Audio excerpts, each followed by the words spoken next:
अंग्रेजी बोलने के लिए भाई आज जो क्लास कराने वाली हूँ वो आपको सीखना ही पड़ेगा। क्यों सीखना पड़ेगा? क्योंकि ये क्लास जो है वो आपको तब मदद करेगी जब आप थोड़े से बड़े वाक्य बोलना चाह रहे हैं, क्योंकि आम जिंदगी में आप सिर्फ छोटे छोटे वाक्य नहीं बोलते है ना। मैं, आप, हम सब छोटे छोटे वाक्य तो हमेशा नहीं बोलते ना। हम लोग बातचीत करते हैं, तो बातचीत जब आप करते हैं तो उनमें समावेश होता है छोटे वाक्यों का, बड़े वाक्यों का, उन दोनों के कनेक्शंस का होता है ना भाई। तो ये आज की क्लास में हम लोग सीखेंगे। आज की क्लास में छोटे छोटे शब्दों से बड़ी अंग्रेजी बोलना सीखेंगे। जी हाँ, छोटे छोटे वर्ड्स को मिलाकर के एक समूह तैयार किया जाता है, जिसके जो अपने आप में एक तरीके से मान के चलिए वाक्य में एक बहुत बड़ा हिस्सेदारी रखता है, बहुत बड़ी हिस्सेदारी रखता है वाक्य में। और अगर आपको उसकी अंग्रेजी पता है और आप अपने हिंदी वाक्य में इस्तेमाल कर रहे हैं ऐसे समूह को, तो आप का जो ट्रांसलेशन का प्रोसेस है वो बहुत आसान हो जाता है, क्योंकि एक बहुत बड़ा हिस्सा वाक्य का ये कवर करता है। तो कैसे है शब्द, क्या समूह है, क्या कॉम्बिनेशन बनता है, चलिए देखते हैं। सबसे पहले बात करेंगे जब आप कहते हैं हम दोनों, क्या कह रहे हैं? हम दोनों। तो ऐसा कैसा वाक्य बनता है? हम दोनों बाजार जाएंगे, हम दोनों बाजार जाएंगे। अब इस हिंदी वाले वाक्य में अगर आपको हम दोनों की अंग्रेजी पता है, जो कि होती है बोथ ऑफ अस, क्या है? बोथ ऑफ अस। तो आपके पास अनुवाद करने के लिए यानी कि ट्रांसलेट करने के लिए सिर्फ क्या बच जाएगा? बाजार और जाएंगे। That is it. आपके पास बोथ ऑफ अस ऑलरेडी है। तो कितना बड़ा सा सेंटेंस हमने बनाया, सिर्फ किससे हमने याद रखा? एक हिस्सा हमने याद रखा, बाकी हिस्से को तो ट्रांसलेट आपको करना पड़ेगा। और वो ट्रांसलेशन कैसे करना है वो मैं आपको करा चुकी हूँ, कराती रहती हूँ। जब भी यहाँ पर भी आपको समस्या आता है वो मैं कराती ही हूँ आपको। तो ये हो जाएगा both of us will go to market, both of us will go to market. इसके अलावा हम दोनों कोशिश करेंगे, हम दोनों कोशिश करेंगे। तो हम दोनों क्या हो गया? Both of us will try, कोशिश करेंगे, विल ट्राई। कोशिश यानी कि ट्राई, और करेंगे लगा हुआ है तो विल तो लगेगा ही, है ना। हम दोनों कोशिश करेंगे, both of us will try. सभी के सभी, अगर आप वाक्य में इस्तेमाल कर रहे हैं सभी के सभी, तो इसकी जगह लेगा ऑल ऑफ देम। क्या लेगा? All of them. सभी के सभी जा रहे हैं, all of them are going. देखिए, सभी के सभी जा रहे हैं, कितना बड़ा सा हिंदी वाला वाक्य है, लेकिन हमें क्या पता है? हमें तो भाई पता है ऑल ऑफ देम। तो सभी के जगह पर क्या हो गया? ऑल ऑफ देम रख दिया। अब जा रहे हैं, इसका क्या होता है? जाने की बात हो रही है, और रहे हैं यानी कि कॉन्टिन्यूअस में है, तो हमने क्या कर दिया? Are going. क्या कर दिया? Are going. और अगर आपने अभी तक वो वाली क्लास नहीं देखी है जहां पर मैंने आपको बताया है कि कॉन्टिन्यूअस वाले वाक्यों को कैसे ट्रांसलेट करते हैं, तो डिस्क्रिप्शन बॉक्स में लिंक है, आप जरूर देखिए उस क्लास को। आपको डेफिनेटली वाक्य बनाने में बहुत मदद होने वाली है। सभी के सभी गलत थे, all of them were wrong. कैसे बन गया आसानी से? क्योंकि हमें पता था सभी के सभी की अंग्रेजी क्या होती है? All of them. सभी के सभी गलत थे, all of them were wrong. Hey everyone, welcome to Be Banker spoken English class. स्वागत है आपका आज की क्लास में। मैं हूं प्रीति मैम, और आज की क्लास में बेहतरीन तरीके से छोटे छोटे शब्दों को जोड़ करके उनके समूह की अंग्रेजी जान करके बड़ी वाली इंग्लिश बोलना सीख रहे हैं, यानी कि बड़े बड़े वाक्यों को आज हम लोग सीख रहे हैं छोटे छोटे शब्दों के माध्यम से। तो ऐसे ही क्लासेस लगभग हर रोज मैं आपके लिए लेकर के आती हूँ।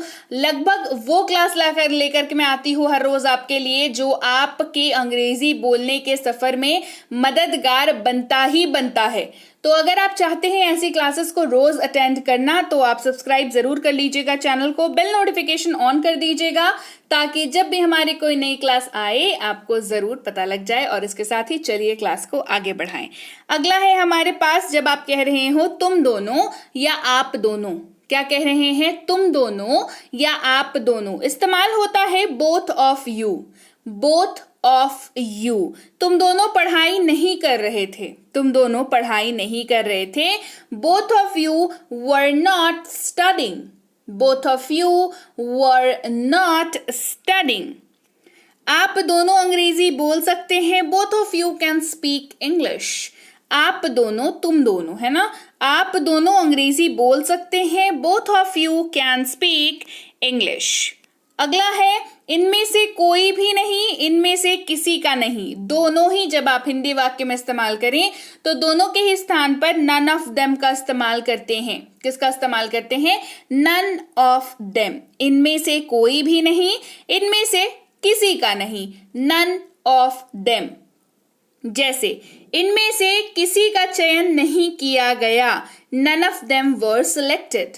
आप देख पा रहे हैं कितना बड़ा सा हिंदी का वाक्य है, देख पा रहे हैं। उसको जब अंग्रेजी में कन्वर्ट किया तो उस अंग्रेजी के वाक्य का एक बहुत बड़ा हिस्सा नन ऑफ देम हो गया। हुआ ना? बचा क्या? 2 शब्द बच गए इस वाक्य में नन ऑफ देम के अलावा, were selected. It is as simple as that. जी हाँ, इनमें से किसी का चयन नहीं किया गया, none of them were selected. उनमें से कोई नहीं आ रहा है, none of them are coming.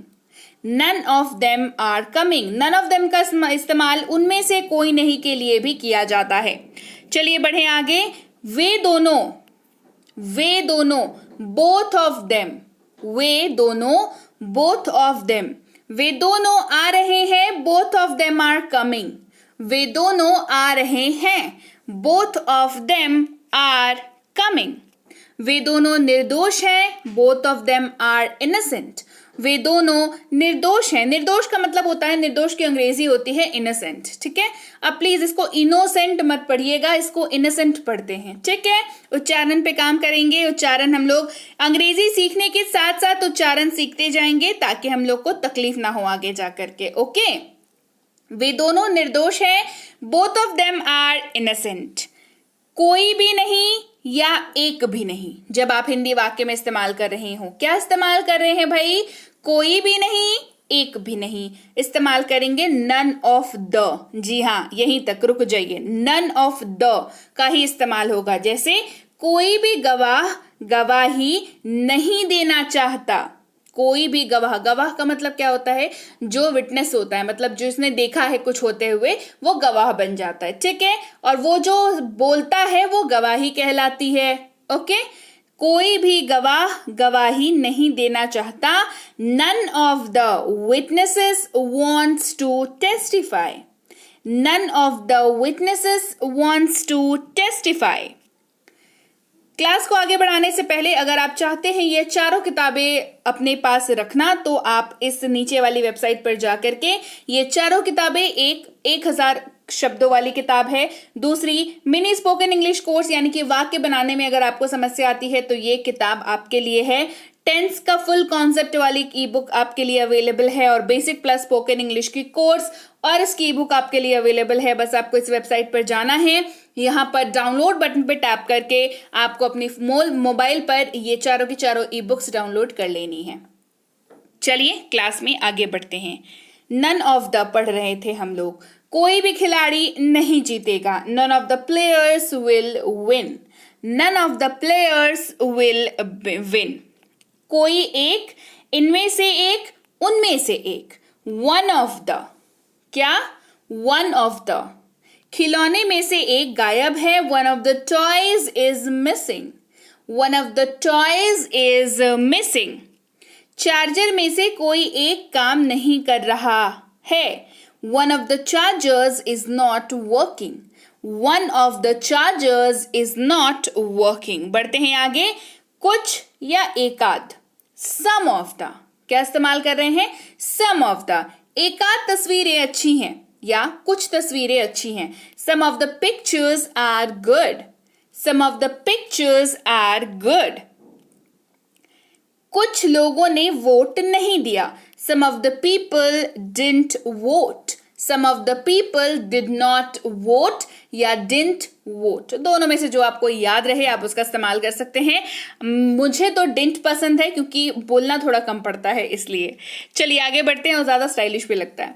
ज्यादातर या अधिकतर। मोस्ट ऑफ द, क्या इस्तेमाल कर रहे हैं? Most of the. अधिकतर छात्र अंग्रेजी बोल रहे हैं। Most of the students are speaking English. Most of the students are speaking English. ज्यादातर सदस्य बात नहीं कर रहे हैं। Most of the members are not talking. Most of the members are not talking, right. दोनों ही इस्तेमाल कर रहे हैं बोथ ऑफ द, क्या इस्तेमाल कर रहे हैं? Both of the. दोनों ही मिठाइयाँ स्वादिष्ट है, both of the sweets are tasty, both of the sweets are tasty.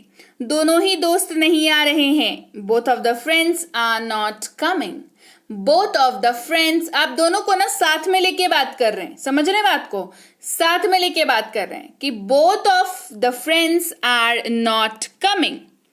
उनमें से एक, कोई है, एक ग्रुप की बात हो रही है, उनमें से एक, वन ऑफ देम, क्या हो रहा है? वन ऑफ देम, मतलब एक से ज्यादा लोग हैं, उनमें से एक, वन ऑफ देम। उनमें से केवल एक ही कर सकता है, only one of them can do it, only one of them can do it. उनमें से किसी एक को प्रथम स्थान प्राप्त होगा, one of them will get first rank, one of them will get first rank, या ठीक है, one of them will get first rank। बहुत सारे या कई इस्तेमाल करेंगे many of the, many of the। कई कर्मचारी हड़ताल पर हैं, many of the employees are on strike, strike का मतलब होता है हड़ताल। कई कर्मचारी हड़ताल पर हैं, many of the employees are on strike। Party में कई लोग थे, many of the people were in the party, many of the people were in the party, right? तो चलिए भाई, ये थी आज की क्लास जहां पर हमने छोटे छोटे शब्दों के समूह को जान करके बड़ी वाली अंग्रेजी बोलनी सीख ली। तो अब आपके पास अगर बड़े वाक्य आप बोल रहे हैं हिंदी में, तो इनको ट्रांसलेट करने के लिए हथियार है ना? अब आप कर पाएंगे बड़े वाक्यों को ट्रांसलेट? देखिए, जब आप मुझसे ये सवाल पूछते हैं कि मैम अंग्रेजी सीखते तो हैं पर फ्लुएंट नहीं हो पाते हैं, अगर आपकी भी ये समस्या है तो यकीन मानिए, जैसे आप छोटे छोटे वाक्यों को सीखते हैं, रोजाना इस्तेमाल होने वाले वाक्यों को, वैसे ही आपको बड़े वाले वाक्यों को बनाना भी सीखना पड़ेगा। जब आप ये दोनों चीजें सीख जाएंगे, आपको पता भी नहीं चलेगा और आप अंग्रेजी में वार्तालाप कर पाएंगे, बातचीत करने लगेंगे आप, और आपको अचानक एक दिन लगेगा कि अरे मैं तो अंग्रेजी में बात कर रहा हूं या मैं अंग्रेजी में बात कर रही हूं। तो आपको दोनों चीजों की जरूरत है। मैंने आपको इसके पहले वाक्य बनाना भी बताया है, वर्ड्स भी बताए हैं, छोटे छोटे वाक्य भी कराए हैं, बड़े वाक्य भी कराए हैं। आज भी मैंने आपको बड़े वाक्यों को ट्रांसलेट करने की एक तकनीक बताई है ना, कैसे आप छोटे शब्दों के समूह को एक साथ याद रख के बड़े वाक्यों को ट्रांसलेट कर सकते हैं। तो इसी कोशिश में मैं रहती हूँ हमेशा कि आप इन सारी चीजों को मिला करके, क्योंकि आप तो रोज क्लास करते हैं है ना, तो सारी चीजों को मिला करके जब आप धीरे धीरे प्रैक्टिस करने लगेंगे, आप आराम से अंग्रेजी बोलने लगेंगे। खुद पर यकीन रखिए और बी बैंकर स्पोकन इंग्लिश को सब्सक्राइब करके देखते रहिए। रोज क्लास कराती हूँ तो रोज क्लास देखा करिए। इसके साथ ही 1000 वर्ड मीनिंग वाली, ये वर्ड मीनिंग ऐसे वैसे वर्ड मीनिंग नहीं है, ये मैंने खुद ने हैंड पिक किए हैं ऐसे वर्ड मीनिंग, मतलब खुद ने चुने हैं ऐसे वर्ड मीनिंग जो वाकई आपकी जिंदगी में इस्तेमाल होते हैं। इन शब्द और उनके अर्थ को आपको याद रखना जरूरी है। आप याद रखते चले जाएंगे, छोटे टारगेट सेट करिए और देखिए बड़ी जीत आपको हासिल जरूर होगी। तो ये वाली ई बुक जो है वो लेने के लिए आप इस नंबर पर कांटेक्ट कर सकते हैं, व्हाट्सएप के जरिए, नहीं तो टेलीग्राम के जरिए। इसके अलावा टेंसेस की ई बुक को लेने के लिए आप व्हाट्सएप नहीं तो टेलीग्राम पर कांटेक्ट कर सकते हैं। बेसिक प्लस स्पोकन इंग्लिश की कोर्स और इसकी ई बुक को लेने के लिए व्हाट्सएप नहीं तो टेलीग्राम पर कॉन्टैक्ट कर सकते हैं। मिनी स्पोकन इंग्लिश कोर्स, उसकी ई बुक को लेने के लिए व्हाट्सएप नहीं तो टेलीग्राम पर कॉन्टैक्ट कर सकते हैं। इसके अलावा आप अगर ये चारों ई बुक्स एक साथ लेना चाहते हैं तो आप ये जो नीचे वेबसाइट लिख रखी है www. ये वाली वेबसाइट पर जाकर के आप इजीली चारों की चारों ई बुक्स को एक साथ अपने लिए ले सकते हैं और अपनी मोबाइल पर डाउनलोड करके रख सकते हैं, जब मर्जी किया पढ़ लिया, है ना। इसके अलावा व्हाट्सएप का ग्रुप जरूर ज्वाइन कर लीजिए। आप इस नंबर को जैसे ही सेव करेंगे, इस नंबर का स्टेटस देख लीजिएगा, वहां पर व्हाट्सएप ग्रुप ज्वाइनिंग का लिंक होता है, ज्वाइन कर सकते हैं वहां से। टेलीग्राम का चैनल ज्वाइन कर लीजिए, जहां पर आप इस लिंक का इस्तेमाल कर सकते हैं ज्वाइन करने के लिए, इस नंबर का इस्तेमाल कर सकते हैं ज्वाइन करने के लिए। दोनों ही सूरतों में आप एक चीज का ख्याल रखिएगा कि आप बी बैंकर एजुकेशन सोल्यूशन को ज्वाइन कर रहे हैं, जिसमें 18,000 से ज्यादा सब्सक्राइबर्स हैं। प्रीति मैम के नाम से कोई चैनल नहीं है, ठीक है। अगर आपको दिखता है तो वो नकली चैनल है, वैसे लोगों से सावधान रहेंगे। आप व्हाट्सएप टेलीग्राम पर हमारी पेड कोर्सेज की जानकारी प्राप्त कर सकते हैं, जैसे प्रीमियम स्पोकन इंग्लिश का कोर्स है, बेसिक इंग्लिश रीडिंग का कोर्स है। दोनों ही कोर्सेज अवेलेबल हैं और इनकी फ्रेश बैच कब शुरू हो रही है इसके बारे में आपको व्हाट्सएप नहीं तो टेलीग्राम पर पता करना होगा, राइट। तो चलिए भाई, आज की क्लास को यहीं तक रखते हैं। मैं आपसे मिलूंगी आपकी अगली क्लास में। Till then, thank you so much for watching. Stay tune to Be Banker spoken English class.